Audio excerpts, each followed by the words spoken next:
They say the currency of wellness is connection, and lying in a hot spring pool is one place where people are slightly out of their comfort zone, but what happens is they actually become very talkative, very friendly.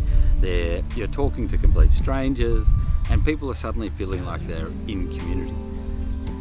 I'm Charles Davidson. I'm one of the two founders of Peninsula Hot Springs. My brother and myself opened Peninsula Hot Springs on the 28th of June 2005, but we bought the property in 1997, and the idea happened in 2002.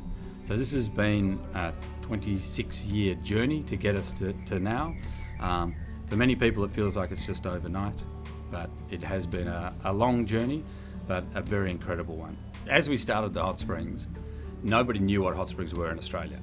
So to be able to commence, we had to first of all show people and somehow demonstrate what a hot spring was and how it could work. From day one when we opened, people were enjoying the experience. The hot water here, it's 54 degrees, 600 metres underground. We had to dig a bore 600 metres and then bring the water to the surface. In fact, the water's nearly artesian. It comes within 9 metres of the surface under its own pressure, and we have to pump it up from there. The process was we had two attempts at drilling. One where they did it and they wrecked the bore, and that was in 1998, so a few months after we bought the property. And then the next one didn't complete until 2002. The driller said it's going to take 3 months. Ended up taking 18 months, and at about 12 months the investors said, well look, if you can't dig a hole in the ground, then you're not going to be able to run a business.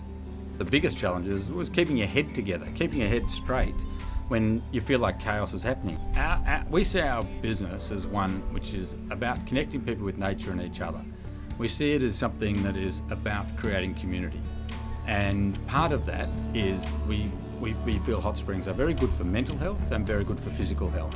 So we became the first corporate sponsors of Mental Health Australia a couple of years ago, and we're also, our major partner is Mentis Assist, which is a local mental health organisation. My brother had suffered from mental health issues for a lot of his life, from his early 20s, and he had been on some drugs, to help him settle his mind, but unfortunately he decided at some point life just got too dark and he couldn't see the next day, and he took his own life.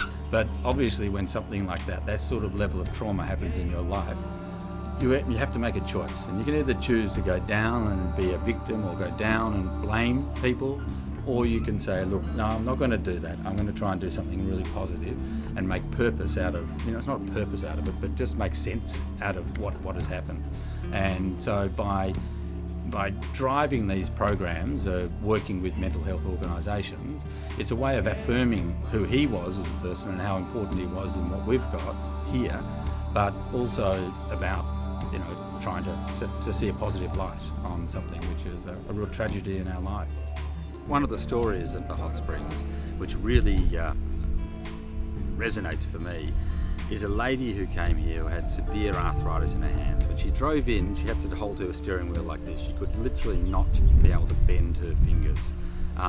She hopped in the pools one time and felt she had a little bit more mobility. She came back another day, and as she was driving out of the hot springs, she looked down and she realised that she was actually holding her steering wheel for the first time in 10 years.